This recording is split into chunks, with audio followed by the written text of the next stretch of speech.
puff pastry is all about butter. A lot of butter.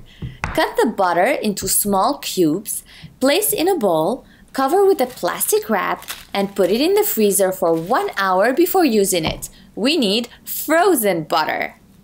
This is regular all-purpose flour that I'm placing on my kitchen counter. You need some space to handle the puff pastry. Add the salt to the flour and mix well. Now, add the frozen butter cubes and mix them with the flour until they are covered with the flour. Make a well in the center of the flour and pour about 2/3 of the water. Remember, the water has to be very cold. Gently and slowly mix in the flour with the water. Notice I am doing minimal work, just making sure that the flour is absorbing the water. I'm also squeezing the butter so it starts breaking a bit. I am using a pastry scraper to mix the dough. It's a really nice baking tool, but if you don't have it, you can use a spatula instead. With the scraper, bring in the flour to the center and cut through the butter with the scraper very gently. You don't have to overwork this dough.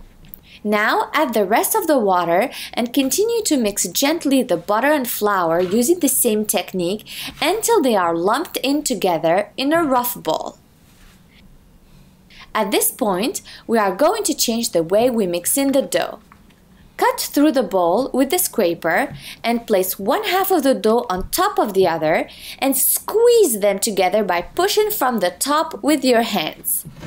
Do it a few times until you get a dough ball that holds itself. Notice there are still big chunks of butter in the dough ball, and that's exactly what we want.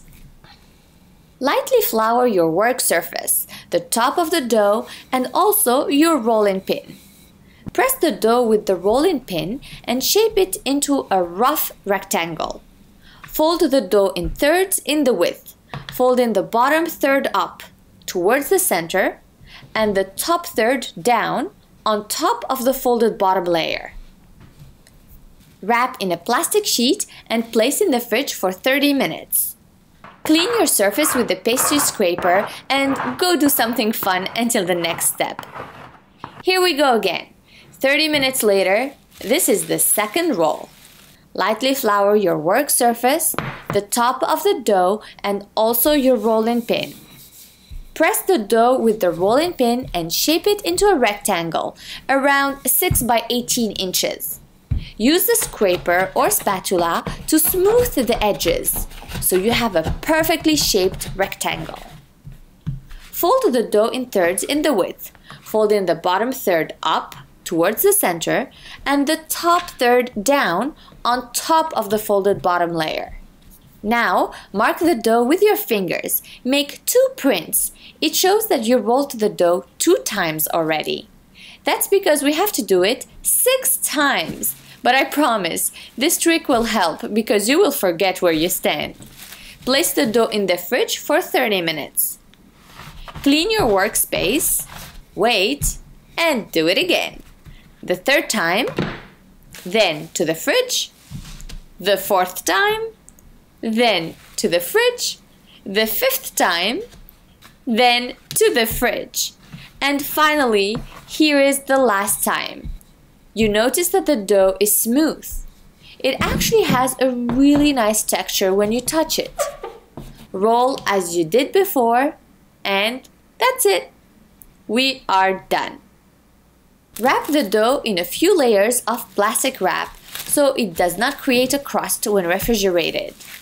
If you want to use it the same day, leave it in the fridge for 1 hour before using it. If you want to use it later, you can freeze it for up to 2 weeks.